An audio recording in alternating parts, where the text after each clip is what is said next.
contract. There's a couple of points I'd like to go over in the role. Son, where are you? Yes, Dad. I'm just talking to Doug, my agent here, about my next film role. If you could there wait. you are. Yeah. How long you gonna be? Not long. If you could just wait outside, please. Oh, so you're his agent, are you? Yes. Yeah, 20 years and I never met the man what guides his career. Doug, Dad, Doug. I'm his father. I'm the one that put him here on God's green earth. Oh, and I remember the night it happened too. Your mum had just been discharged from the Luftwaffe. Dad! And I had just discharged into her. Dad! With... Don't mind. Oh, well, I'm sorry. I'm sorry. Just wanted to see how you spend your time before I go. Well, now you have, so go. I suppose this isn't a good time to tell you this. You're right, it isn't, so go. But I am going to die. Excuse me, Doug. Dad, what's wrong? Have you been to doctor? What's the matter with you?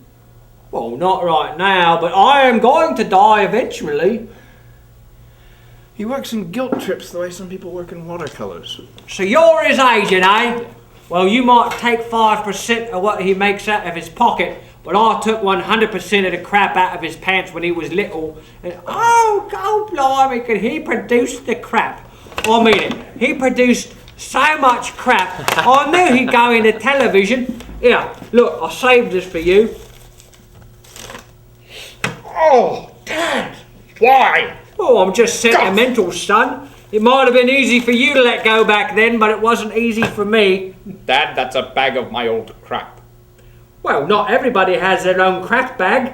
Look, I could have that bronzed for you. You know, ironically, I got my own crap bag now. It's called a collective me bag. It's colostomy bag, Dad. Sorry? Colostomy! Sorry, please, all right? Now, I'm sorry, Doug.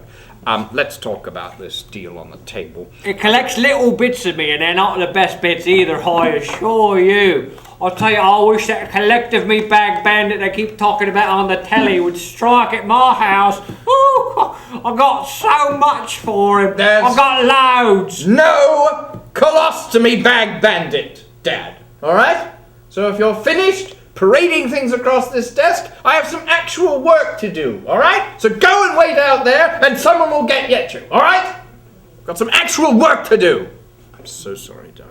Now, let's talk about this role. Business, you know, speaking of business, it's a funny old business, what like this one will let any Tom, Dick, or Harry just waltz right in here and take your job. Speaking of which, do you have any openings for a very mature, good-looking man such as my humble self? Dad. You see, son, I'm working it. I used to box in my day. I've been known to be light on my feet, not my loafers like some. I'm married to a supermodel, Dad. What, that? That's a she-male. Have you heard him speak? No, the real ladies love me and I can carry a tune. I wanna croon a tune for you. I wanna fly off to the gossamer moon. Forgive me, Father, for I know not what you do. In June, I wanna croon a tune for you.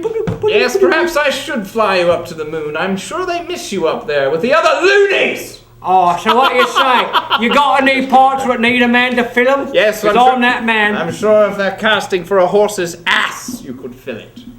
Well, you know, right. Speaking of shite, with my new collective me bag, I can almost sit through one of his movies with relative convenience. Oh, yes, but no one can sit through a movie with you with relative convenience, with your persistent cries of, "What?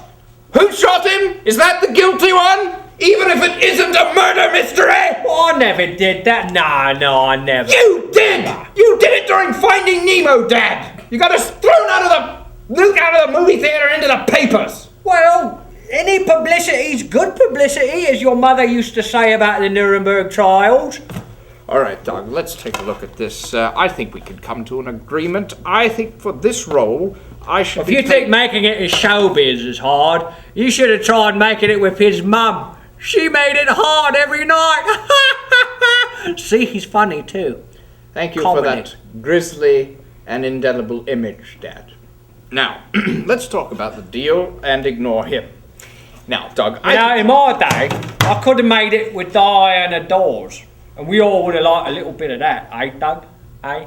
Dougie, right? A little slice off of that, eh? No, don't tell me you're one of them. What do they call them these days? A metrosexual? Metrosexual? What's that mean? You take on all passengers? No, Dad, I don't think my agent needs to discuss his nocturnal habits, or indeed any of his habits with you. So, if you'll take your infantile comments and my infantile fecal matter out of this office while I still have some chance of working. Go! No, Doug, I know you're not a puffter. I know you're not like a fudge packer, a friend of Clay Aikens. You know what, Doug?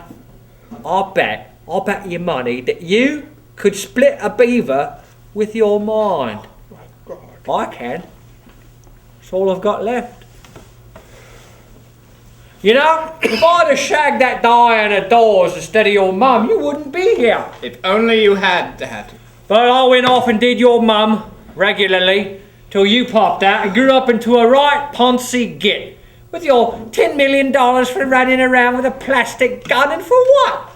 It's make-believe, it's child's play. It's not a man's job, not an honest day's work like coal mining. Oh, yes. Oh, well, it's a shame I didn't do something like that. It must be a real zinger, a real feel-good thing to know that you could be replaced by a piece of hydraulic tubing, eh, Dad? Oh, yeah, that's an honest day's work. Well, what about you in that robot movie where they made you the broken toaster? They didn't make me the broken toaster. I originated the role. What? Yes. You deliberately chose to be the broken toaster instead of the working one? What would Ziggy Freud say? And you let him. I would have protected him from portraying short-circuiting appliances, whereas you seem to encourage him to depict the ineffective processing of bread products. You know, when I'm not lying in bed at night, splitting Diana Dawes beaver with my mind, I worry about you. Oh, yes, I'm sure you find small comfort in those dark hours. Oh, I do. But you do. Yes, knowing that you pounded large rocks into smaller rocks while getting a really nice, honest case of black lung, huh? Oh, yes, Doug, look at this! What a classic case depriving the brain of large quantities of oxygen, eh? Look at it! Textbook case! It was my passion. I would have done it for free. You did do it for free, Dad! After 3 years I went down and I talked to the foreman and we convinced you'd been retired! Well, I like to get out, get a little fresh air, some sunshine. Oh, yeah. Yeah, nothing like a brief stroll a mile under the earth, eh, Dad? Oh, God, I'm sorry. He's desperately old. Don't do that. He's old thing, like I'm not here. Like I can't hear. You can't hear. What? You can't hear! I went half an hour ago. Don't ask me that in front of this ass bandit. Dad, please! All right? This is why I haven't brought you here in 20 years. All right? Please. Just go. I'm sorry. It's terribly embarrassing. Oh, I embarrass you, do I? I embarrass you? Who's the one that got you that dress when you wanted to do Sound of Music and made sure your friends never found out? Who's the one that held your hand at your first audition when you wet yourself when you was 20? I've been there since before Miss Liberace here was on her knees in knee socks. That's it. You're leaving. Don't you touch me! I'll bend you over my knee, I will! I'd snap you like a twig. You're not too old for me to bend you over my knee. I demand respect. I'm your father. You don't even know how ridiculous you are. I made you. No, I made me. I reinvented me to be nothing like you. You know why? Because I hate you. I don't want to be anything like you. I don't even want to be seen with you because I hate you.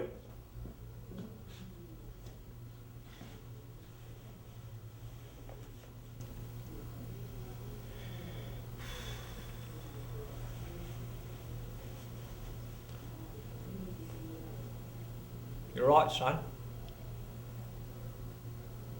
You're not like me.